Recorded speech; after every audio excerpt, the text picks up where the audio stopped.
Hi అండి, welcome to my channel. Karthika Puranamu 1వ అధ్యాయము కార్తీక మహత్యమును గురించి జనకుడు ప్రశ్నించుట. శ్రీమద్ అఖిలాండ కోటి బ్రహ్మాండమునందలి ఆర్యవర్తమందు నైమిషారణ్యంలో శౌనకాది మహామునులతో నొక ఆశ్రమమును నిర్మించుకొని సకల పురాణములు పుణ్యచరిత్రలు వారికి వినిపించుచు సూత మహాముని కాలం గడుపుచుండేను. ఒకనాడు శౌనకాది మునులు గురుత్యుల్లుడగు సుతునిగాంచి, ఆర్య, తమ వలన అనేక పురాణ ఇతిహాసములను వేదాంగముల రహస్యములను సంగ్రహముగా గ్రహించి నారము కార్తీక మాస మహత్యమును కూడా వివరించి దాని ఫలమును తెలుపగోరుచుంటిమి గాన తమరా వ్రతమును వివరించవలసినది అని కోరిరి. అంత నా సుత మహర్షి, ఓ మునిపుంగవల్లారా, ఒకప్పుడు ఇదే కోరికను నారదుడు సృష్టికర్తయగు బ్రహ్మను కోరుకొనగా బ్రహ్మదేవుడు అతనికి విష్ణుమూర్తి లక్ష్మీదేవికి, సాంబశివుడు పార్వతీదేవికి తెలియచేసిన విధముగా ఈ కథను వినిపించెను. అట్టి పురాణ కథను మీకు తెలియచేయుచున్నదును. ఈ కథను వినుట వలన మానవులకు ధర్మార్థములు కలుగుటయే కాక వారు ఇహమందును పరమందును సకల ఐశ్వర్యములతో తులతూగుదురు. కావున శ్రద్ధగా ఆలకింపుడని ఇట్లు చెప్పెను. పూర్వం ఒకనొక దినంబున పార్వతీ పరమేశ్వరులు గగనంబున విహరించుచుండగా పార్వతీదేవి, ప్రాణేశ్వర, సకల ఐశ్వర్యములు కలుగుచేయనట్టిది, సకల మానవులు వర్ణభేదములు లేక ఆచరించదగినది, శాస్త్ర సమ్మతమైనది, సూర్యచంద్రులు ఉన్నంత వరకు ఆచరింపబడేదియగు వ్రతమును వివరింపుడని కోరేను. అంతట మహేశుడు మందహాసమునరించి, దేవి, నువ్వు అడుగుచున్న వ్రతము స్కాంద పురాణమున చెప్పబడియున్నది. దాన్ని ఇప్పుడు వశిష్ఠ మహాముని మిథిలాధీశుడగు జనక మహారాజునకు వివరింపబోవుచున్నాడు. చూడు మా మిథిలా నగరము వైపు అని మిథిలా నగరము వైపు దశగా చూపించెను.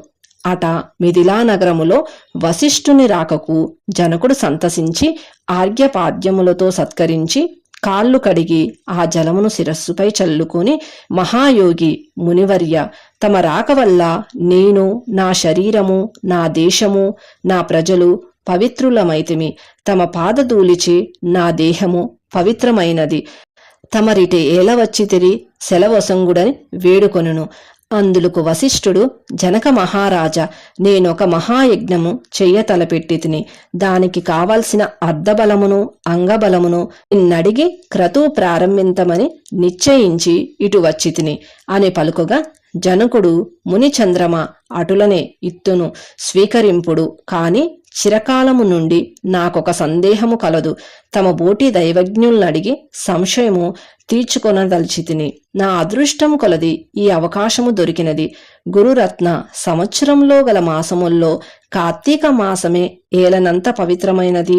ఆ కార్తీక మాసము గొప్పతనమేమి అను సంశయము నాకు చాలా కాలము నుండి ఉన్నది. కావున తాము కార్తీక మహత్యమును గురించి వివరించవలసినది అని ప్రార్థించెను.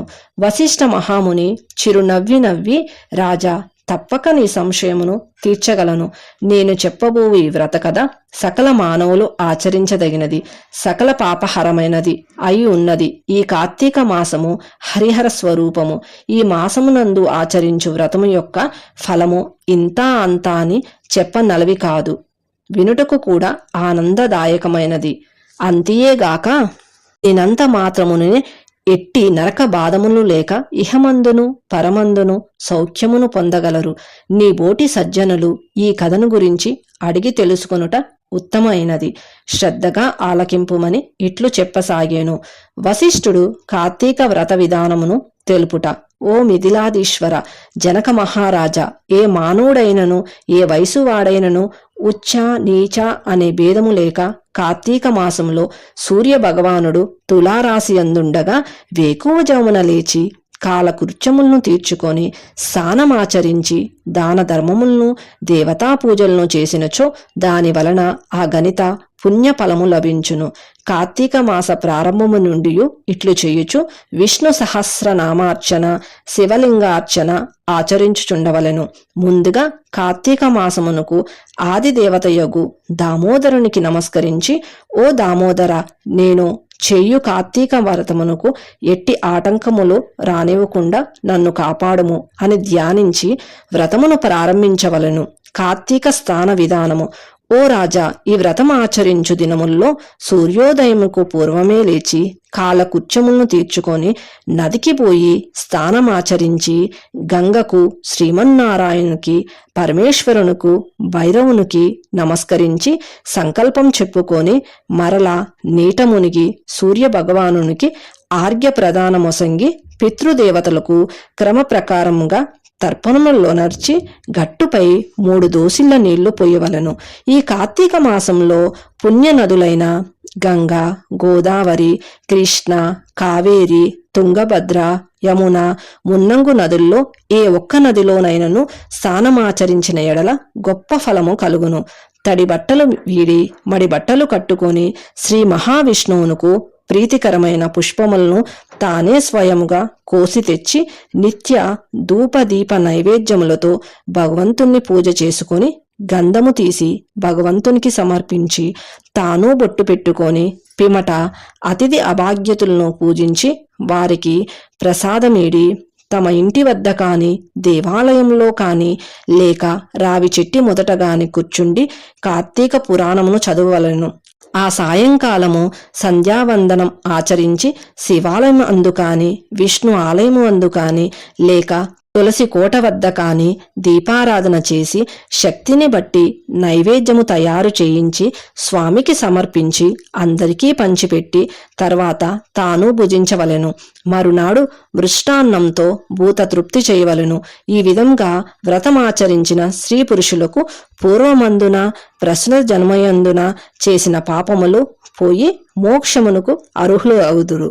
ఈ వ్రతము చేయుటకు అవకాశం లేనివారు వ్రతము చేసిన వారులను చూసి వారికి నమస్కరించినచో వారికి కూడా తత్సమాన ఫలము దక్కును. ప్రథమ అధ్యాయము మొదటి రోజు పారాయణము సమాప్తం. అన్ని కార్తీక పురాణాల కథల లింక్స్ డిస్క్రిప్షన్లో ఇచ్చాను, చెక్ చేయండి.